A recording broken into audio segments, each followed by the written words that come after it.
Good morning class, আমি সন্তু। তোমরা দেখছো the learning expert 2.0 YouTube channel. আজকে তোমাদের ইতিহাসের উপর থেকে থাকছে 40 নম্বর ক্লাস, এবং যে টপিকটা আমরা পড়ছিলাম মোগল সাম্রাজ্য, তো সেটা নিয়েই থাকবে আমাদের আজকের ক্লাসে আলোচনা। তো লাস্ট দিনের ক্লাসে আমরা আকবরের ব্যাপারে ডিটেলসে ডিসকাস করেছিলাম। আজকের ক্লাসে আমরা আকবরটা টোটাল কমপ্লিট করব, তারপর আমরা শুরু করব জাহাঙ্গীর, আকবরের ছেলে সেলিম, আহ, যার আসল নাম সেলিম এবং যাকে আমরা চিনি জাহাঙ্গীর নামে। তো এর আগে মোগল সাম্রাজ্যের ওপর থেকে আমরা অলরেডি 3টে ক্লাস দেখে নিয়েছি। যদি তোমরা সেই ক্লাসগুলো না দেখে থাকো, আজকে তোমাদের পার্ট নম্বর 4 ক্লাস। তো আগের ক্লাসগুলো যদি না দেখে থাকো, এবং এর পাশাপাশি অ্যানসিয়েন্ট হিস্ট্রিও কিন্তু অলরেডি কমপ্লিট হয়ে গেছে, মেডিভেল হিস্ট্রি প্রায় শেষের পথে। যদি তোমরা আগের ক্লাস না দেখে থাকো, উপরে আই বাটনের লিঙ্ক শো হচ্ছে, অথবা এই চ্যানেলের ডেসক্রিপশন বক্সটা ফলো করো, তার মধ্যে প্রিভিয়াস ক্লাসের প্লে লিস্টে লিঙ্ক প্রোভাইড করা আছে, সেটার উপর ক্লিক করলে সেখান থেকে প্রিভিয়াস ক্লাসগুলো পরপর দেখে নিতে পারবে। লাস্ট দিনের ক্লাসে আমরা শেষ করেছিলাম হলদিঘাটের যুদ্ধ দিয়ে। তো হলদিঘাটের যুদ্ধ কার কার মধ্যে? রাজপুত শাসক মহারানা প্রতাপ এবং এদিকে আকবরের সেনা মান সিং এর মধ্যে কিন্তু এই যুদ্ধটা হয়েছিল, এবং এই যুদ্ধের রেজাল্ট ছিল কিন্তু অনির্ণেয়। এবং এই হলদিঘাটের যুদ্ধকে কর্নেল জেমস টোড কি বলে আখ্যা দিয়েছেন? মেবারের থার্মোপলি বলে আখ্যা দিয়েছেন। তো এই পর্যন্ত আমরা লাস্ট দিনের ক্লাসে দেখেছিলাম। আজকে দেখব যে আকবরের সময়কালে, আকবরের টাইম পিরিয়ডে কি কি উল্লেখযোগ্য ঘটনা ঘটেছিল। তো হেডিং করো এখানে আকবরের কালের প্রমুখ ঘটনা। হেডিং করো আকবরের কালের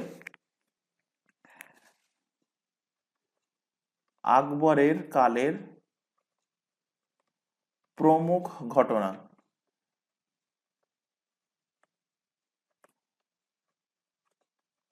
আকবরের কালের প্রমুখ ঘটনা, কি কি ঘটনা ঘটেছিল আকবরের টাইম পিরিয়ডে। তো দেখো, আকবর 14 বছর বয়সে, এর আগের দিনের ক্লাসেই পড়িয়েছি, 14 বছর বয়সে তিনি সিংহাসনে বসেছিলেন, তার রাজ্যাভিষেক হয়। এবার তার সৈন্য অভিযান শুরু হয়েছিল। সর্বপ্রথম সৈন্য অভিযান কোথায় হয়েছিল? মালবাতে। মালবা বিজয় 1561 সালে। এবং 1562 সালে আকবর কি করছে? আকবর দাস প্রথা যেটা আছে, সেই দাস প্রথাটাকে সমাপ্ত করছে। তাহলে আকবর কি করছে? 1561 সালে, 1562 সালে দাস প্রথাকে রদ করেন। তো এখানে লেখো আকবর, আকবর দাস প্রথা রদ করেন। দাস প্রথা, দাস প্রথা সমাপ্ত করেন বা রদ করেন। কত সালে রদ করেন? 1561 সালে। পনেরোশো 1561 সালে দাস প্রথা রদ করেন।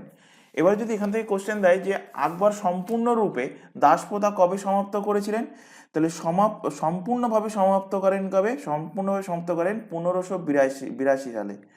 সম্পূর্ণরূপে, সম্পূর্ণরূপে সমাপ্ত করেন। আচ্ছা, প্রথম দিনের ক্লাস থেকেই বলে আসছি, যেভাবে লেখাচ্ছি আমি এইভাবেই খাতায় নোট ডাউন করো এবং রেগুলার বেসিসে রিভিশন করো, তাহলে তোমাদের কোনো বই লাগবে না। এটা রিভিশন করলেই মোর দ্যান এনাফ প্রত্যেকটা এক্সামের জন্য, এমনকি এসএসসি, সিজিএল, ডাব্লিউবিসিএস প্রত্যেকটা এক্সাম তোমাদের কভার হয়ে যাবে যদি তোমরা প্রথম থেকে শেষ পর্যন্ত যদি হিস্ট্রি ফাউন্ডেশন ব্যাচটা কমপ্লিট করতে পারো। সম্পূর্ণরূপে সমাপ্ত, সমাপ্ত করেন। আচ্ছা, আরেকটা কথা বলার আছে, এই যেগুলো লেখানো হচ্ছে এর স্ক্রিন পিডিএফ তোমরা ডাউনলোড করতে পারো, সেটা কিন্তু তোমাদের প্রোভাইড করা হচ্ছে। কোথায়? এই চ্যানেলের ডেসক্রিপশন বক্সটা ফলো করো, তার মধ্যে দেখবে তোমরা টেলিগ্রাম গ্রুপের লিঙ্ক পাবে, সেটার উপর ক্লিক করলে টেলিগ্রাম গ্রুপে জয়েন হতে পারবে এবং সেখান থেকে প্রত্যেকটা ক্লাসের পিডিএফ ডাউনলোড করে নিতে পারবে।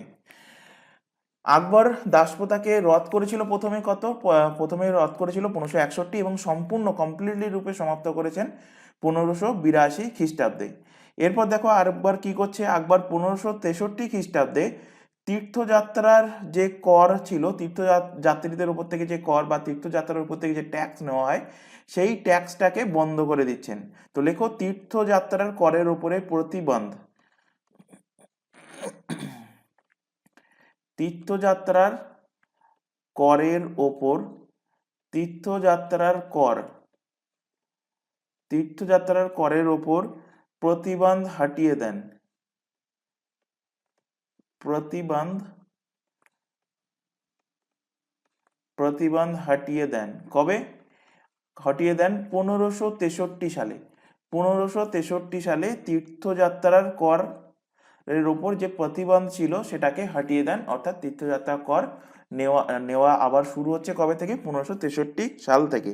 এছাড়া আকবর থেকে মোস্ট ইম্পর্টেন্ট যে কোশ্চেনটা দেয় আকবরের কালে, যে গুরুত্বপূর্ণ ঘটনা সেটা হলো কি, সেটা হলো আকবর জজিয়া কর নামক যে করটা আছে সেই করটাকে কি করেন?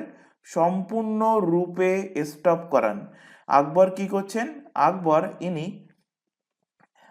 আকবর জাজিয়া করকে, জিজিয়া কর অনেক জায়গায় লেখা থাকে, অনেক জায়গায় জাজিয়া কর, তো যাই থাকুক না কেন একই। জাজিয়া কর কি করছে? জাজিয়া কর সমাপ্ত করেন সম্পূর্ণরূপে। জাজিয়া কর সম্পূর্ণরূপে সমাপ্ত করেন, সম্পূর্ণরূপে সমাপ্ত করেন। তোমাদের কাছে কোশ্চেন থাকছে জাজিয়া কর সর্বপ্রথম কে লাগু করেছিল এবং জাজিয়া কর মুসলিমদের ওপরে সর্বপ্রথম কে লাগু করেছিল? এই দুটো কোশ্চেন, এবং জাজিয়া কর কে সম্পূর্ণরূপে বন্ধ করে, সম্পূর্ণরূপে সমাপ্ত করে, এই তিনটে কোশ্চেন কিন্তু মোস্ট ইম্পর্টেন্ট। বহুবার এক্সামে ঘুরিয়ে ফিরিয়ে কিন্তু এখান থেকে কোশ্চেন দিয়েছে। তো জাজিয়া কর সম্পূর্ণরূপে সমাপ্ত করেন কে? আকবর সমাপ্ত করেন। কত সালে তিনি জাজিয়া করকে সম্পূর্ণরূপে সমাপ্ত করেন? তো 1564 খ্রিস্টাব্দে জাজিয়া করকে সম্পূর্ণরূপে তিনি সমাপ্ত করেন। জাজিয়া করকে কি করছেন? সম্পূর্ণরূপে তিনি সমাপ্ত করছেন। এরপর দেখো, এরপর 1570 সাল নাগাদ আকবর ফতেপুর সিকরির স্থাপন করেন। কোশ্চেন দেয় ফতেপুর সিকরির স্থাপনা কে করেছেন? তো আকবর। আকবর কি করছে? আকবর ফতেপুর সিকরি,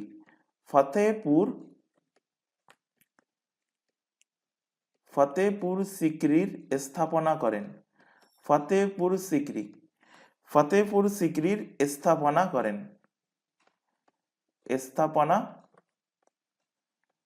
করেন, কত সালে? 1569-70 সাল নাগাদ। 1569-70 সাল নাগাদ তিনি ফতেপুর সিকরির স্থাপনা করেন, এবং এই ফতেপুর সিকরিতে গুজরাট বিজয়ের পর এখানেই তিনি বুলান্দ দরওয়াজা নির্মাণ করেছিলেন। বুলান্দ দরওয়াজা কোথায় নির্মাণ করেন? বুলান্দ দরওয়াজা আগের দিনের ক্লাসেই পড়িয়েছি। বুলান্দ দরওয়াজা কোথায় নির্মাণ করেছিলেন? এই ফতেপুর সিকরিতেই বুলান্দ দরওয়াজা নির্মাণ করেছিলেন। কোশ্চেন দেয় বুলান্দ দরওয়াজা কে নির্মাণ করেছিল? আকবর নির্মাণ করেছিল। এবং আকবর কেন এই বুলান্দ দরওয়াজা নির্মাণ করেছিলেন? তো বুলান্দ দরওয়াজা নির্মাণের পিছনে কারণ হলো গুজরাট বিজয় করে আকবর ফতেপুর সিকরিতে বুলান্দ দরওয়াজার নির্মাণ করেছিলেন। এছাড়া আকবর গুপ্তচর বিভাগ চালু করছেন। তো 5 নম্বর দিয়ে লেখো, ইনি গুপ্তচর বিভাগ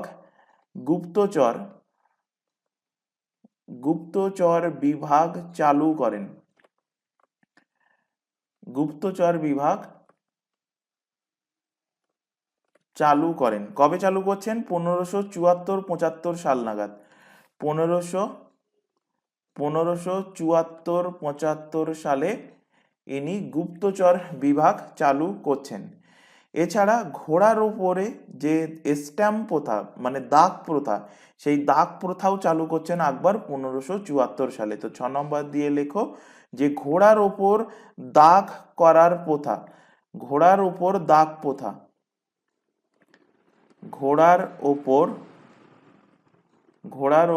দাগ অর্থাৎ স্ট্যাম্প দাগ প্রথা চালু করেন। কবে? 1574 সালে আকবর ঘোড়ার উপরে দাগ প্রথা, মানে একটা স্ট্যাম্প থাকতো, সেই স্ট্যাম্পের উপরে কিছু না কিছু একটা নিশানি থাকতো, সেই স্ট্যাম্পকে আগুনে গরম করে ঘোড়ার পিঠে চেপে ধরতো এবং চামড়া পুড়ে গিয়ে সেই স্ট্যাম্পের যেমন সিম্বল আছে সেই সিম্বলটা ঘোড়ার পিঠে লেগে যেত। তো এটাই ছিল কি ঘোড়ার উপরে দাগ প্রথা। এছাড়া আকবর চালু করেছিলেন কি মনসাবদারি প্রথা। বহুবার এক্সামে কোশ্চেন দিয়েছে মনসাবদারি প্রথা কে চালু করেন? মনসাবদারি প্রথা। তো মনসাবদারি প্রথা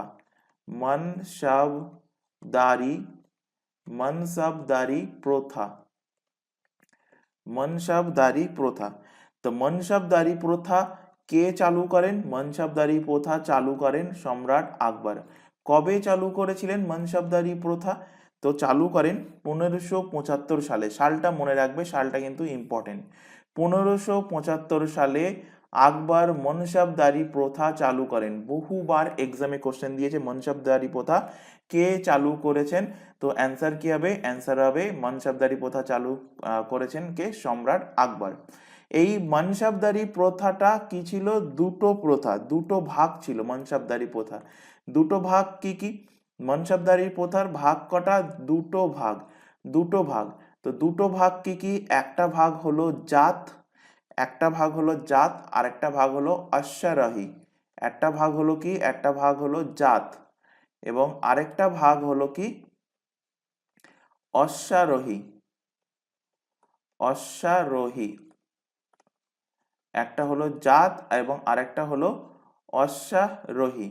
আগেকার দিনে ম্যাক্সিমাম যুদ্ধ হতো ঘোড়ায় চড়ে। তো সেই কারণে ঘোড়ায় চড়ে যুদ্ধ করার জন্য এক্সপার্ট লোকের কিন্তু দরকার ছিল। তো অশ্বারোহীর অর্থ কি? অশ্বারোহীর অর্থ হলো কি? মনসবদারি প্রথা অ্যাকচুয়ালি কি? মনসবদারি প্রথা হলো অ্যাকচুয়ালি স্যালারি সিস্টেম, এক প্রকার, এক প্রকার কি বেতন সিস্টেম।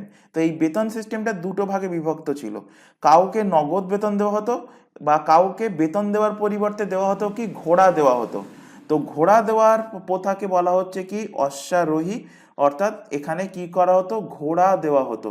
বেতনের পরিবর্তে কি দেওয়া হতো? ঘোড়া, ঘোড়া দেওয়া, ঘোড়া দেওয়া হতো। আর জাতটা কি? জাত হলো নগদ স্যালারি, একদম মাসের মাইনে মাসে দেওয়া হতো। নগদ বেতন প্রথা, নগদ বেতন, বেতন, নগদ বেতন প্রথা। তো নগদ বেতন দেওয়ার প্রথাকে বলা হচ্ছে কি? জাত। আর আর আর হচ্ছে ঘোড়া দেওয়ার প্রথাকে বলা হচ্ছে কি? অশ্বারোহী। তো এই দুটো প্রথা হলো কি? মনসবদারি প্রথা। কে চালু করেছিল? আকবর চালু করেছিল। ভেরি ভেরি ইম্পর্টেন্ট, বহুবার কিন্তু এক্সামে কোশ্চেন দিয়েছে যে মনসবদারি প্রথা কে চালু করেন। নেক্সট লেখো। নেক্সট কোশ্চেনটাও কিন্তু বহুবার এক্সামে দিয়েছে। কোশ্চেন দেয় যে সিজদা এবং পাইবস প্রথা কে চালু করেন? তো আকবর চালু করেন। আকবর সিজদা, সিজদা ও পাইবস, সিজদা ও পাইবস প্রথা চালু করেন। সিজদা ও পাইবস প্রথা,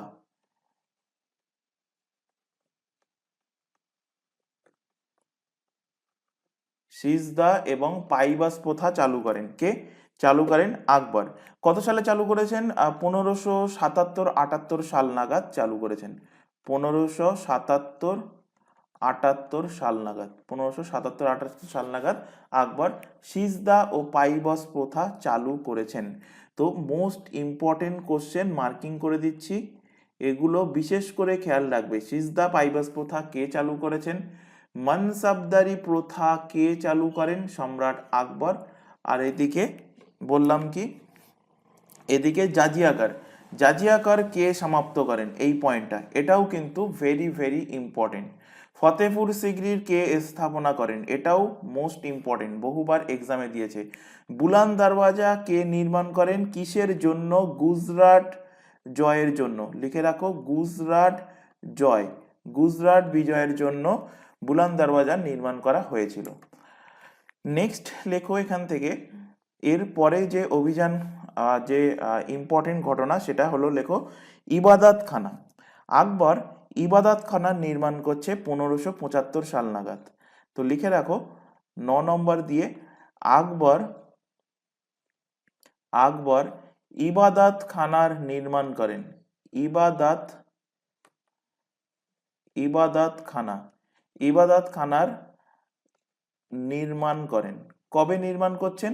1575 সালে নির্মাণ করেন। কবে? 1575, 1575 সালে আকবর ইবাদত খানার নির্মাণ করেন। ইবাদত খানার অর্থ কি? এর অর্থ হলো প্রার্থনা স্থল, যেখানে প্রেয়ার করায়। প্রার্থনা, প্রার্থনা স্থল, প্রার্থনা স্থল। দেখবে মন্দির হোক বা মসজিদ হোক, সেখানে একটা প্রেয়ার স্থল থাকে, প্রার্থনা স্থল থাকে। তো আকবর সেই প্রার্থনা স্থলের নাম দিচ্ছে কি? ইবাদত খানা। ইবাদত খানা নির্মাণ করছে কবে? 1575 সালে। এবং আকবর দেখো এর ঠিক 3 বছরের মাথায় অর্থাৎ 1578 সালে এই ইবাদতখানাটাকে সমস্ত ধর্মের জন্য খুলে দেন। সব ধর্মের লোক এখানে এসে তার প্রার্থনা করতে পারবে। তো সব ধর্মের জন্য ওপেন করে দিচ্ছেন কবে? খুলে দেন কবে? খুলে দেন 1578 সালে।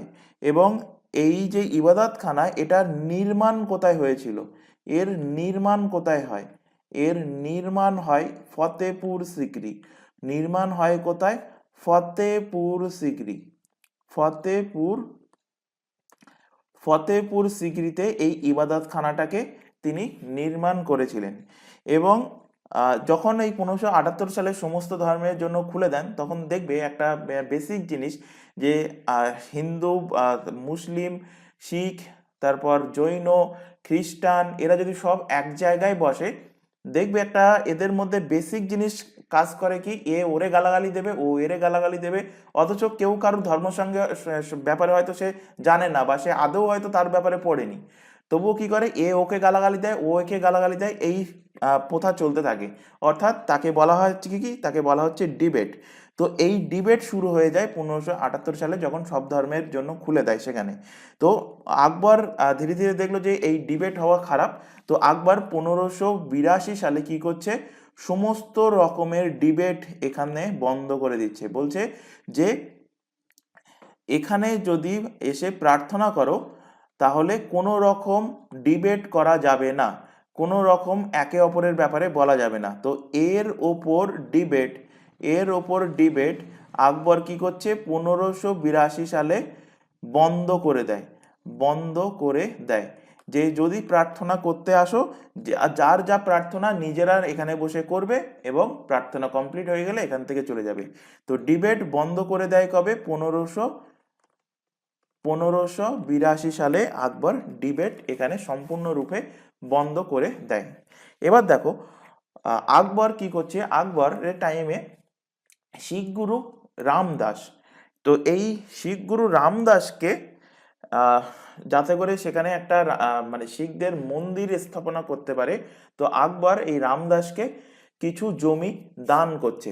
তো কতটা জমি? 50 বিঘা জমি আকবর দান হিসাবে দিচ্ছে। তো লিখে রাখো এখানে 10 নম্বর দিয়ে, আকবর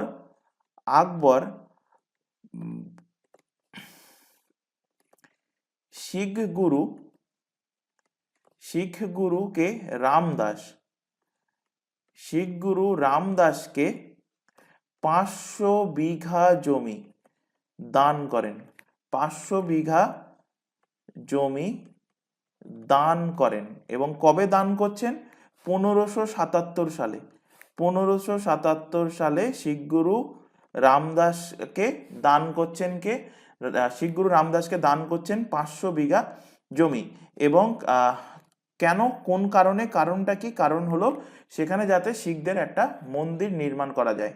তো রামদাস সেখানে কি করছে? রামদাস সেখানে অমৃতসর এর মন্দির নির্মাণ করছে।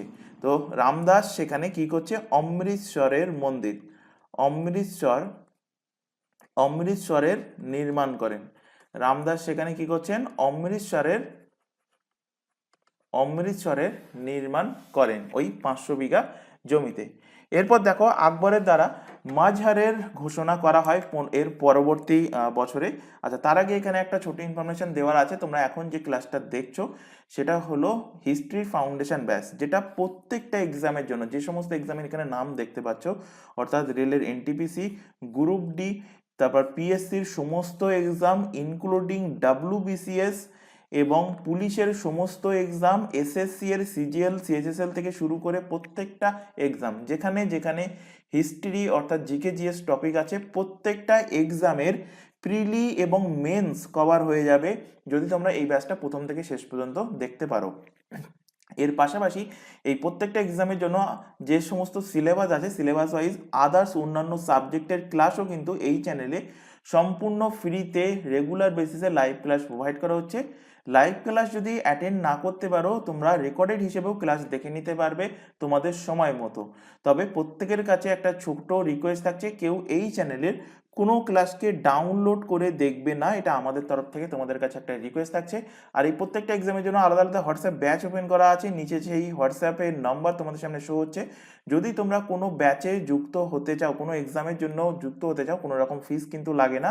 তো শুধুমাত্র হোয়াটসঅ্যাপে মেসেজ করে আমাদেরকে ইনফর্ম করবে যে তোমরা কোন ব্যাচে যুক্ত হতে চাও, তো তোমাদের রিকোয়ারমেন্ট অনুযায়ী নির্দিষ্ট ব্যাচে অ্যাড করে নেওয়া হবে। এছাড়া এখানে আরও একটি ইনফরমেশন দেবো, তোমরা এখন যে চ্যানেলের ক্লাসটা দেখছো তার নাম দ্য লার্নিং এক্সপার্ট 2.0। এই চ্যানেলেই পেয়ে যাবে প্রতিটা এক্সামের জন্য জিকে জিএস এর class, current affairs, reasoning, English এবং এখান থেকে পেয়ে যাবে ম্যাথের ক্লাস সম্পূর্ণ ফ্রিতে। তাই প্রত্যেককে বলছি চ্যানেলটাকে সাবস্ক্রাইব করে বেল আইকনকে অল নোটিফিকেশনে সেট করে রাখো। রেগুলার বেসিসে চ্যানেলটাতে ক্লাস চলছে, রেগুলার বেসিসে চ্যানেলটা থেকে ক্লাসগুলো করতে থাকো। আচ্ছা, কি বললাম যে আকবরের দ্বারা 1579 সালে, এর ঠিক 1-1.5 বছর পরে, এর বলতে মানে ওই শিখ গুরু রামদাসকে জমি দেওয়ার 1-1.5 বছর পরে আকবর কি করছে, মজহারের ঘোষণা করছে। মজহারের অর্থ কি, ধর্মের প্রধান, ধর্মপ্রমুখ, ধর্মপ্রমুখ বা ধর্ম প্রধান। তো আকবরের দ্বারা কি হচ্ছে, এখানে লেখো 11 নম্বর দিয়ে, যে আকবরের দ্বারা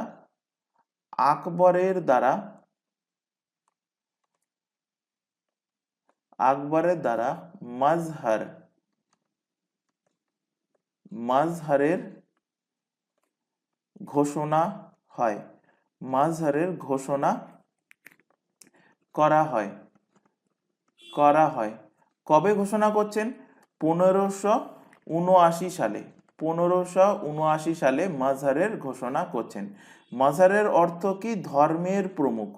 মজহারের অর্থ হলো ধর্মের প্রধান বা ধর্মের প্রমুখ, ধর্মের প্রধান বা ধর্মের প্রমুখ।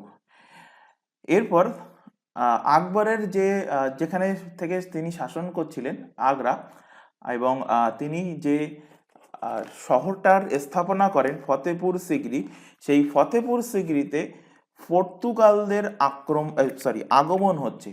তো পর্তুগালদের আগমন হচ্ছে এর ঠিক পরের বছর 1580 সালে। তো কোশ্চেন দেয় যে আকবরের সময়কালে পর্তুগালদের আগমন হয়েছিল কত সালে, তো অ্যান্সার হবে 1580 সালে।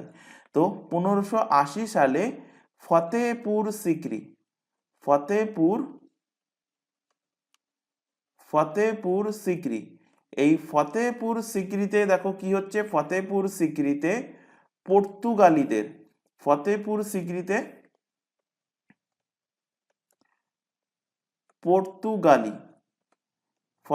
সিকরিতে পর্তুগালিদের কি হচ্ছে, পর্তুগালিদের আগমন হয়।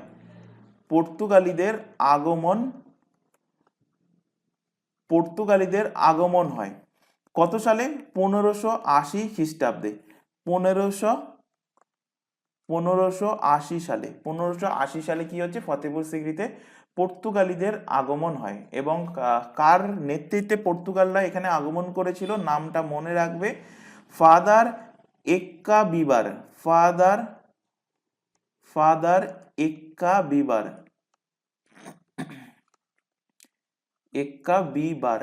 ফাদার এক্কাবিবারের নেতৃত্বে পর্তুগালিরা ফতেপুর সিকরিতে আগমন করে। এরপর আকবর কি করছে, আকবর একটা ক্যালেন্ডার তিনি চালু করছেন। কি প্রকার ক্যালেন্ডার, ইলাহি সংবাদ।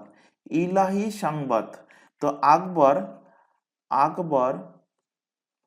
ইলাহি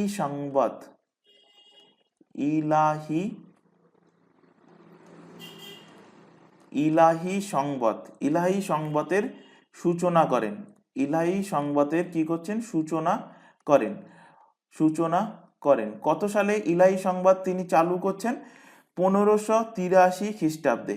1583 সালে ইলাহি সংবাদের তিনি সূচনা করেন। এরপর আকবর 1582 সালে দিন ই ইলাহির প্রবর্তন করেন। ভেরি ভেরি ইম্পর্টেন্ট কোশ্চেন, দিন ই ইলাহির প্রবর্তন কে করেছিলেন, তো আকবর করেছিলেন। আকবর দিন ই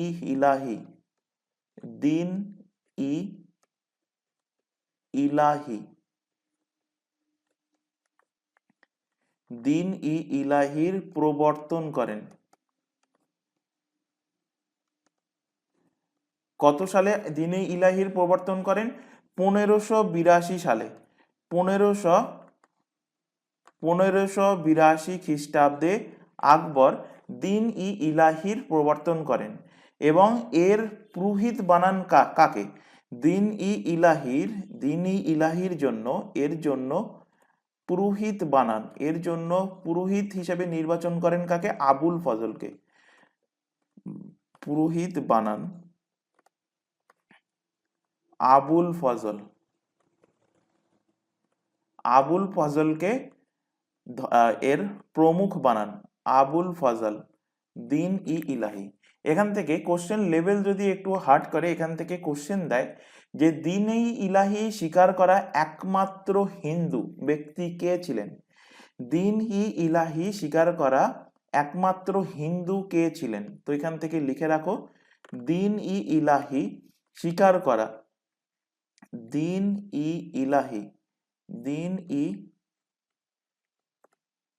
ইলাহি স্বীকার করা একমাত্র হিন্দু ছিলেন তার নবরত্নের মধ্যে যিনি প্রাইম মিনিস্টার ছিলেন তার নাম কি? তার নাম হলো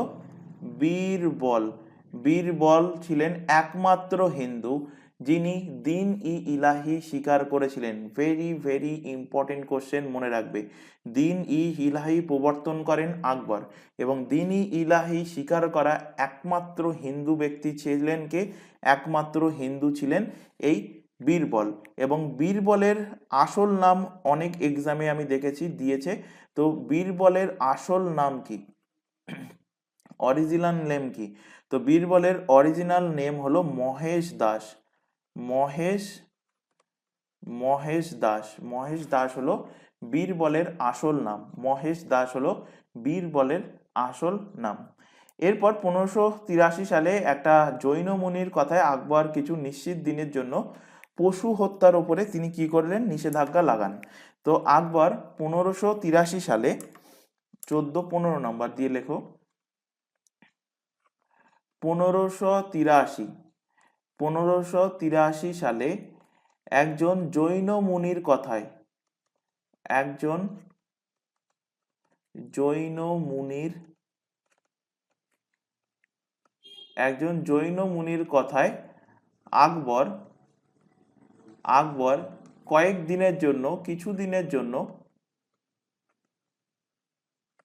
আকবর কিছুদিনের জন্য নিষেধাজ্ঞা, পশু হত্যার উপরে নিষেধাজ্ঞা লাগান।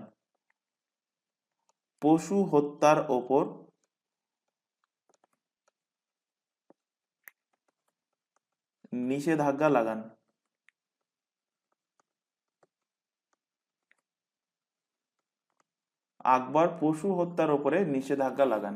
একজন জৈন মুনির কথায় আকবর কিছুদিনের জন্য কি করছে? পশু হত্যার উপরে আকবর নিষেধাজ্ঞা লাগাচ্ছে। এছাড়া জমি মাপার জন্য গজ ই ইলাহি, জমি মাপার জন্য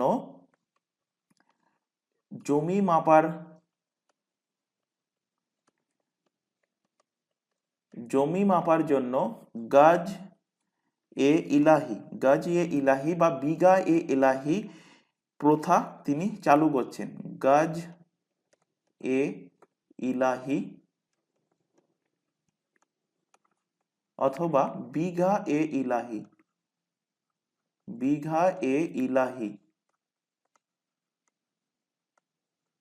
গজ এ ইলাহি বা বিঘা এ ইলাহি প্রথা চালু করেন। কবে চালু করছেন? সাল না মনে রাখলেও হবে, তবু আমি এখানে লিখে দিচ্ছি 1588 সাল নাগাদ। 1588 সালে গজ এ ইলাহি বা বিঘা এ ইলাহি প্রথা আকবর চালু করছে।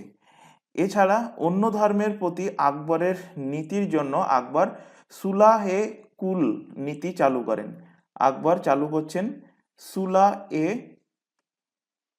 সুলাহা এ কুল,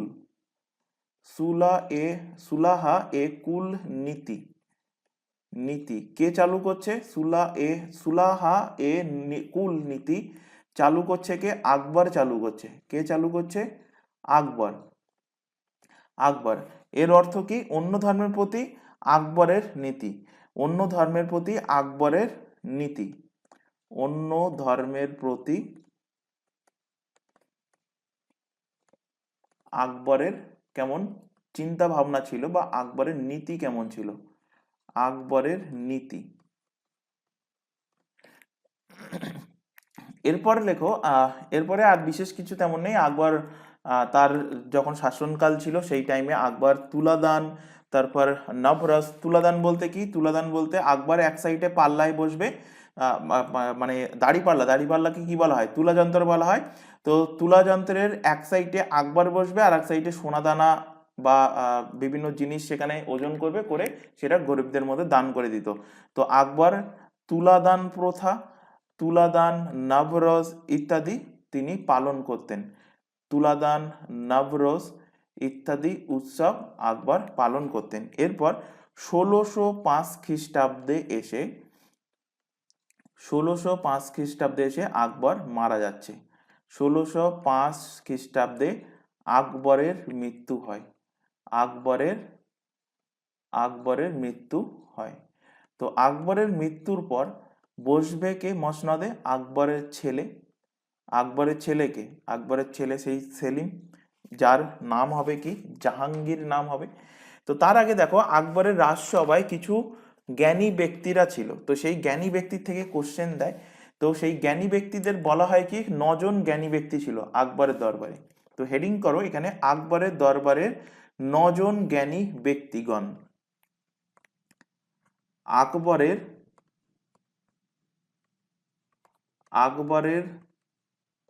দরবারে 9 জন বিদ্বান ব্যক্তি, 9 জন বিদ্বান বা জ্ঞানী ব্যক্তি,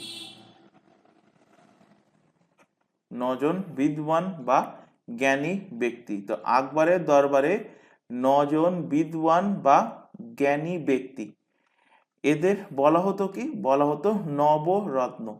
নবরত্ন। তো এই 9 জন কে কে ছিল? নাম কিন্তু একটু তোমাদের জানতে হবে। 9 জন ব্যক্তি কে কে ছিল? তো প্রথমে লেখো, সবার প্রথমে লেখো বীরবল।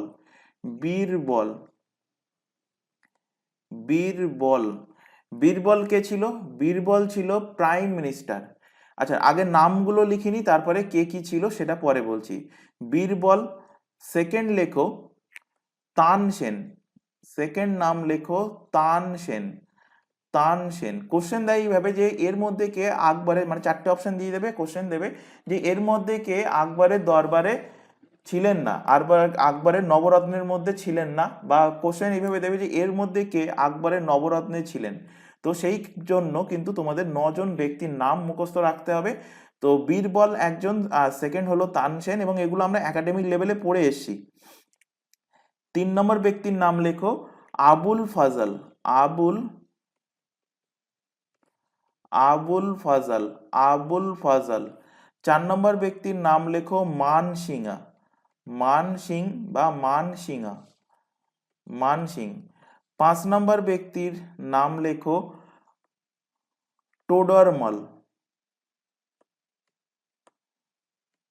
টোডরমল, টোডরমল। 6 নম্বর ব্যক্তির নাম লেখো এখান থেকে মুল্লা দো পেয়াজা। মুল্লা, মুল্লা দো পেয়াজা, মুল্লা দো পেয়াজা। 7 নম্বর লেখো, 7 নম্বর লেখো বৈরাম খাঁয়ের যে ছেলে ছিল, কি নাম ছিল? আবুল রহিম, এবং তাকে উপাধি কি দিয়েছিল? খান খানা। তো নাম লেখো আবুল রহিম খান খানা। আবুল রহিম খান খানা, আবুল রহিম খান খানা। 8 নম্বর লেখো ফাইজি, ফাইজি। এবং 9 নম্বর লেখো ফকির আজিউদ্দিন।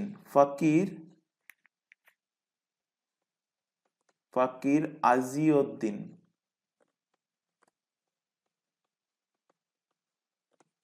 ফকির আজিউদ্দিন এই 9 জন ছিল আকবরের দরবারে বিভিন্ন বিদ্বান ব্যক্তি, জ্ঞানী ব্যক্তি।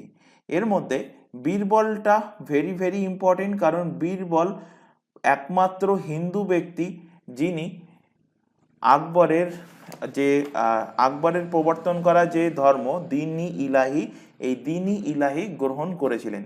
এবং বীরবল কে ছিলেন?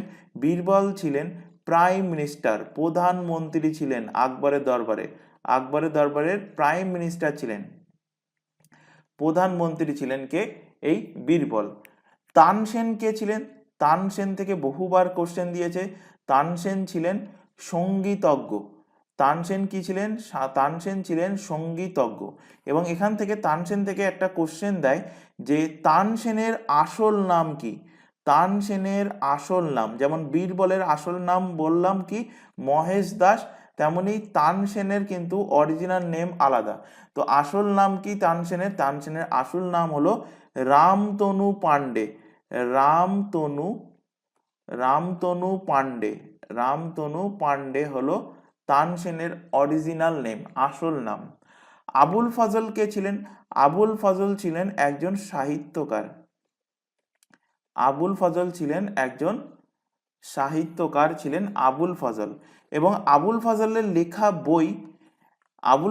লেখা বই এক্সামে বহুবার কোশ্চেন দিয়েছে যে আকবর নামা কার লেখা? আকবর নামা কার লেখা? তো এনার লেখা বই নাম কি? বইয়ের নাম হলো আকবর নামা। আকবর নামা বা আইন-ই আকবরী, একেই বলা হয় কি আকবর নামা বা আইন-ই আকবরী।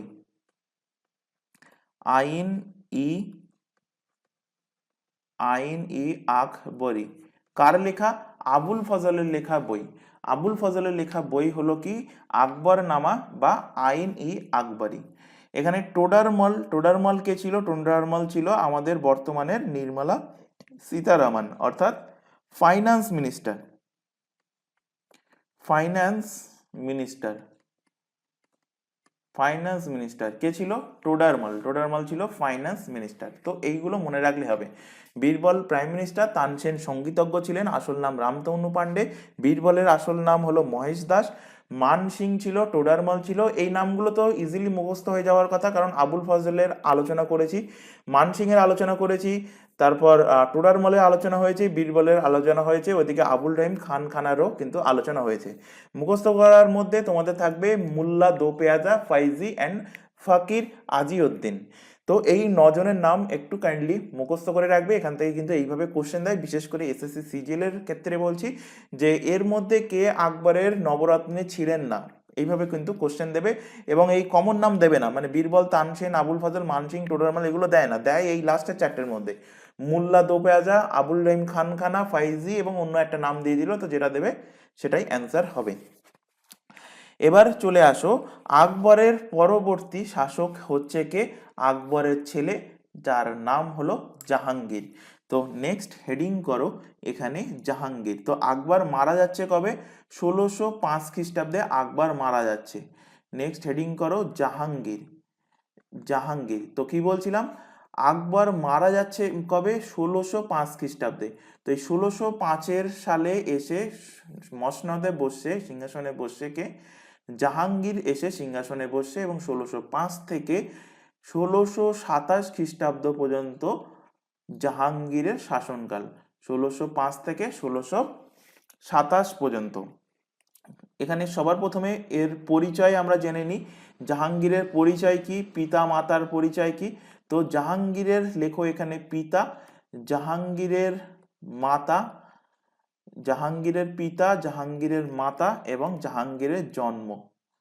জাহাঙ্গীরের জন্ম কবে এবং কোথায় হয়েছিল জাহাঙ্গীরের, এবং জাহাঙ্গীরের ছোটবেলার নাম অলরেডি পড়িয়ে দিয়েছি আকবর পড়ানোর সময়।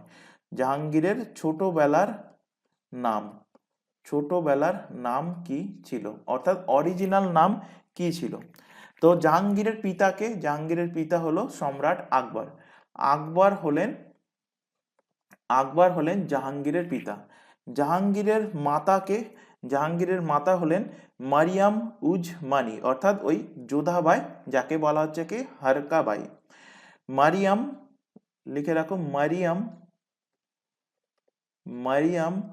উজ মানি, মারিয়াম উজ মানি। এনারই নাম হলো হরকাবাই, বা এনারই নাম হলো কি যোধাবাই,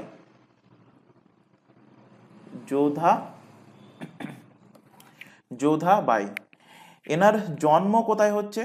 এনার জন্ম হচ্ছে, দেখো, আচ্ছা, কবে জন্ম হচ্ছে?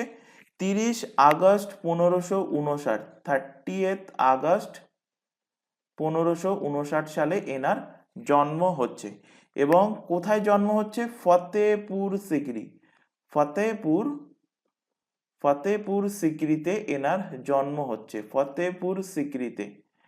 এবং এনার ছোটবেলার নাম কি? অলরেডি পড়িয়েছি। ছোটবেলার নাম হলো সেলিম। ছোটবেলার নাম কি? ছোটবেলার নাম হলো সেলিম। সেলিম হলো ছোটবেলার নাম। আচ্ছা, এনার নাম সেলিম হওয়ার পিছনে একটা কারণ আছে। কেন এনার নাম সেলিম হলো? সেলিম কেন দিল এনার নাম? কারণ হলো আকবরের কিন্তু প্রথম দিকে ছেলে হচ্ছিল না, তাই আকবরের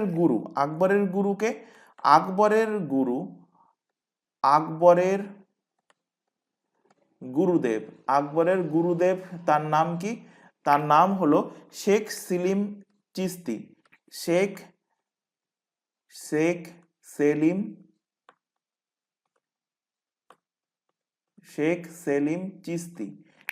সেলিম চিশতি। এর আশীর্বাদে আকবরের ছেলে হওয়ায় গুরুজির নামে দেখো এখানে কি আছে? সেলিম আছে। গুরুজির নামে কি আছে? সেলিম। তো গুরুজির নাম অনুসারে তার ছেলের নাম রাখা হয়েছিল কি? সেলিম। গুরুজির নাম অনুসারে তার ছেলের নাম রাখা হয়েছে কি? তার ছেলের নাম রাখা হয়েছে সেলিম। এছাড়া আকবর এই সেলিমকে শেখু বাবা বলতেন। আকবর ভালোবেসে কি বলতেন? আকবর ভালোবেসে দেখবে অনেকে বাড়িতে ভালোবেসে মনা, মানিক ইত্যাদি বলে, বা একটু বড় হওয়ার পরে সেই ছেলে মেয়ে কোনো ছেলেকে সোনা বাবু, বাবু সোনা ইত্যাদি বলে। তো তেমনি ভালোবেসে তার ছেলেকে শেখু বাবা বলতেন। শেখু বাবা বলে ডাকতেন। আর জাহাঙ্গীরের একেবারে মৃত্যু কবে হয় দেখি, এখানে একেবারে লিখে দিই। তো জাহাঙ্গীরের মারা যাচ্ছে কবে, জাহাঙ্গীরের মৃত্যু কবে হচ্ছে? তো এনার মৃত্যু হয় 1627 সালে 8ই নভেম্বর। 8 নভেম্বর 1627 মৃত্যু হয়। কোথায় মৃত্যু হয়? লাহোরে এনার মৃত্যু হয়। মানে বর্তমানে কোথায়? পাকিস্তানের লাহোরে এই জাহাঙ্গীরের মৃত্যু হয়। এবার দেখবো যে জাহাঙ্গীরের কিন্তু 3টে বিয়ে হয়েছিল। জাহাঙ্গীর 3বার বিবাহ করেছিল। তার মধ্যে একটা বিবাহ সম্বন্ধে আমরা অলরেডি আলোচনা করেছি। সেই মোটা রাজা, যোধপুরের শাসক মোটা রাজা উদয় সিং এর মেয়ে, যার নাম জগৎ গোসাই, বা যার নাম পড়েছিল যোধপুর থেকে রিলেট হয়ে নাম পড়েছিল যোধাবাই, তার সঙ্গে আকবরের ছেলে সেলিমের কিন্তু বিবাহ হয়েছিল। এটা আমরা অলরেডি পড়ে এসেছি। তো জগৎ গোসাইয়ের সঙ্গে বিয়ে হচ্ছে এবং আরো দুজনের সাথে বিয়ে হচ্ছে। তো প্রথম বিয়ে কার সাথে হচ্ছে? তো এখান থেকে দেখো, লেখো আগে হেডিং করে যে জাহাঙ্গীরের বিবাহ। হেডিং করো জাহাঙ্গীরের বিবাহ, জাহাঙ্গীরের বিয়ে। তো প্রথম বিয়ে দেখো হচ্ছে কার সাথে? প্রথম বিবাহ হচ্ছে মানবাই। প্রথম বিবাহ কার সাথে হচ্ছে?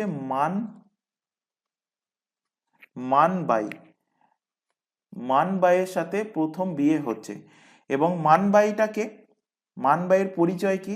মানবাই হলেন আমিরের ভগবান দাসের মেয়ে, আমিরের ভগবান দাসের মেয়ে, আমিরের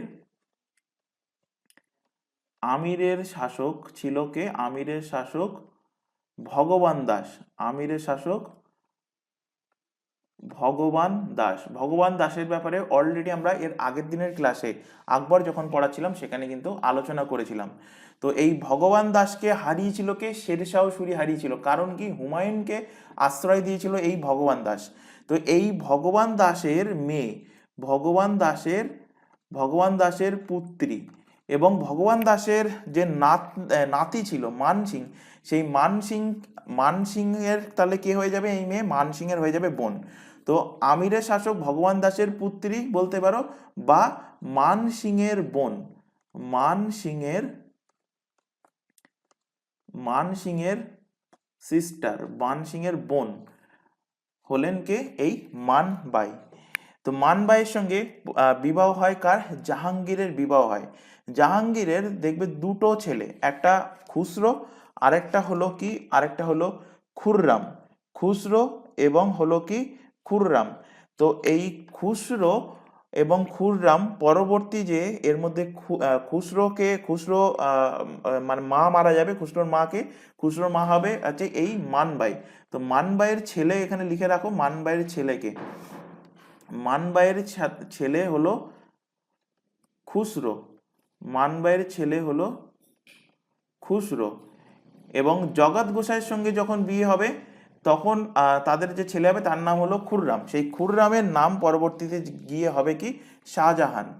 তো মানবাইয়ের ছেলে হলো খুসরো, এবং জাহাঙ্গীর এই এই মানবাইকে কি উপাধি দিয়েছিলেন? তো জাহাঙ্গীর মানবাইকে উপাধি দেন শাহ বেগম। এনাকে শাহ বেগম, এনাকে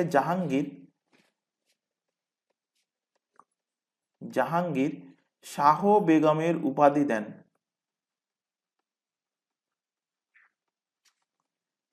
শাহ বেগমের উপাধি দেন। এনাকে জাহাঙ্গীর কি করছে? শাহ বেগমের উপাধি দিচ্ছেন। এবার সেকেন্ড বিয়ে কার সাথে করছে? দ্বিতীয় বিয়ে করছে জগৎ গোসাইয়ের সাথে। জগৎ গোসাই।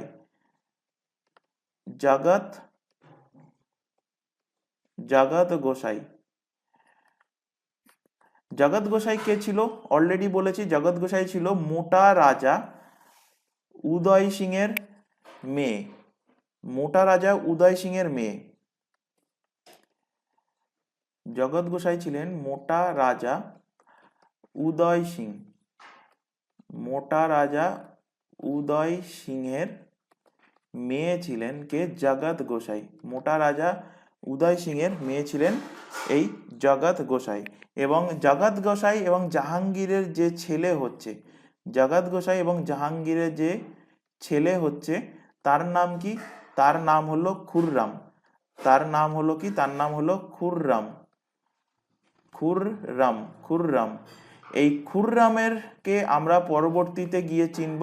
পরবর্তীতে এর নাম হচ্ছে কি? শাহজাহান। পরবর্তীতে এর নাম হচ্ছে কি? শাহজাহান। এবং জাহাঙ্গীর তার এই সেকেন্ড ওয়াইফ জগৎ গোসাইকে এনাকেও উপাধি দিচ্ছে। এনাকে কি উপাধি দেন জাহাঙ্গীর? এনাকে উপাধি দেন মালিক এ জাহা। এনাকে কি উপাধি দেন? এনাকে উপাধি দেন কিসের? মালিক এ জাহা।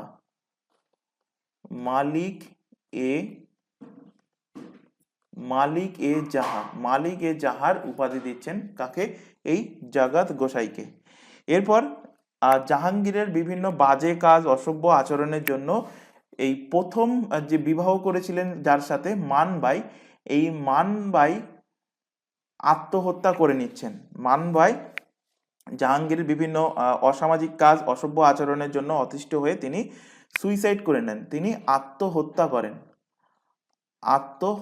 করেন। এবং আত্মহত্যা যখন করছে তখন দেখতে পাচ্ছ জাহাঙ্গীরের অলরেডি দুটো বিয়ে হয়ে গেছে, মানবাই, জগৎ গোসাই, এবং ওদিকে বিয়ে হবে কার সাথে? বিয়ে হবে নূরজাহানের সাথে। এবং নূরজাহানের সাথে যে বিবাহটা হবে সেটা হবে জাহাঙ্গীরের প্রেমিক। তো সেটা নিয়ে আমরা নেক্সট দিন ক্লাসে আলোচনা করব। এবং সেই টাইম পিরিয়ডে যখন মানবাই মারা যাচ্ছে তখন মানবাইয়ের ছেলের মাথার থেকে হাত সরে যাচ্ছে, কার? জাহাঙ্গীরের হাত সরে যাচ্ছে। এবং এর ফল ভোগ করতে হচ্ছে কার? খুসরোকে এর ফল ভোগ করতে হচ্ছে। ফলে খুসরো তার বাবা জাহাঙ্গীরের বিরুদ্ধে বিদ্রোহ ঘোষণা করছে। এবং যখন খুসরো তার বাবা জাহাঙ্গীরের বিরুদ্ধে বিদ্রোহ ঘোষণা করছে তখন এই জাহাঙ্গীরকে সাপোর্ট করছে, দেখো, শিখ গুরু। কত নম্বর শিখ গুরু? 5ম নম্বর শিখ গুরু। 5ম নম্বর শিখ গুরুর নাম কি? অর্জুন দেব। তো এখান থেকে লিখে রাখো যে মানবাই জাহাঙ্গীরের বাজে কাজকর্মের জন্য যখন মানবাই আত্মহত্যা করছে, এরপর লিখে রাখো, এরপর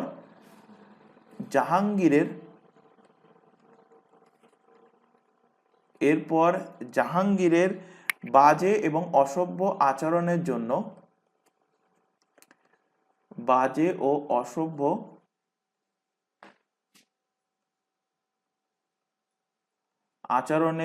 জন্য মানবাই আত্মহত্যা করে।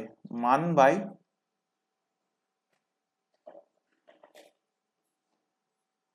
অতিষ্ঠ হয়ে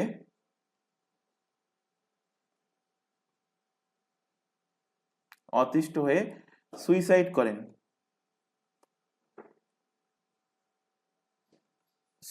করেন। এবং এর ফলস্বরূপ কি হচ্ছে? খুসরোর মাথা থেকে এর ফল ভোগ করতে হচ্ছে কার? খুসরোর হাত থেকে মায়ের হাত সরে যাচ্ছে এবং এর ফল ভোগ করতে হচ্ছে খুসরোকে। এবং খুসরো কি করছে? খুসরো তার বাবার বিরুদ্ধে বিদ্রোহ ঘোষণা করছে। খুসরো, দেখো এখানে, খুসরো তার বাবা জাহাঙ্গীরের বিরুদ্ধে বিদ্রোহ ঘোষণা করে এবং একে সাপোর্ট করছে কে? দেখো, এই খুসরোকে সাপোর্ট করছে 5ম শিখ গুরু অর্জুন দেব। খুসরোকে সাপোর্ট করে কে? 5ম শিখ গুরু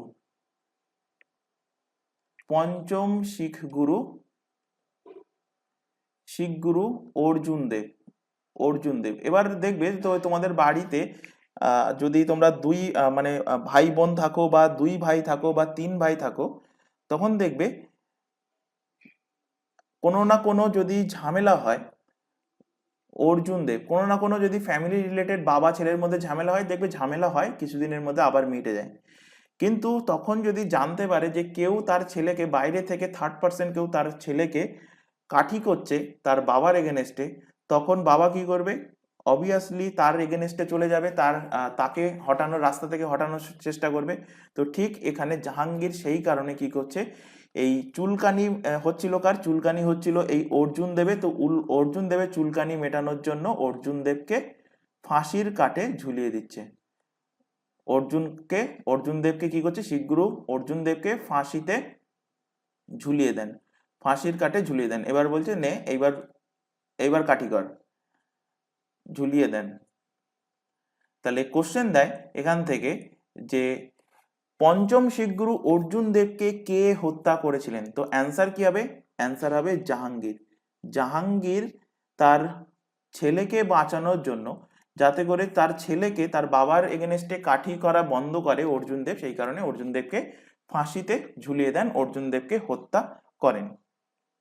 তো আজকের ক্লাস আমরা এখানে শেষ করছি। নেক্সট দিন আমরা দেখবো যে জাহাঙ্গীরের 3য় বিবাহ কার সাথে হচ্ছে? নূরজাহানের সাথে। এরপর জাহাঙ্গীরের আত্মকথা আছে, জাহাঙ্গীরের বিভিন্ন বিদ্রোহ আছে তার জাহাঙ্গীরের টাইম পিরিয়ডে, সেগুলো নিয়ে আমরা নেক্সট দিনের ক্লাসে আলোচনা করব। তো আশা করি আজকের ক্লাসে যেটুকু পড়ানো হয়েছে সবটা ক্লিয়ার হয়েছে। যদি কোথাও কোনো জায়গায় ডাউট থেকে থাকে কমেন্ট বক্সে জানাতে পারো। আর ক্লাস ভালো লাগলে অবশ্যই ক্লাসটাকে লাইক করবে, তোমার বন্ধু বান্ধবের মধ্যে শেয়ার করবে যারা বিভিন্ন কম্পিটিটিভ এক্সামের জন্য প্রিপারেশন নিচ্ছে। তো আজকের ক্লাস এই পর্যন্ত। নেক্সট দেখা হবে পরবর্তী ক্লাস নিয়ে। Thank you.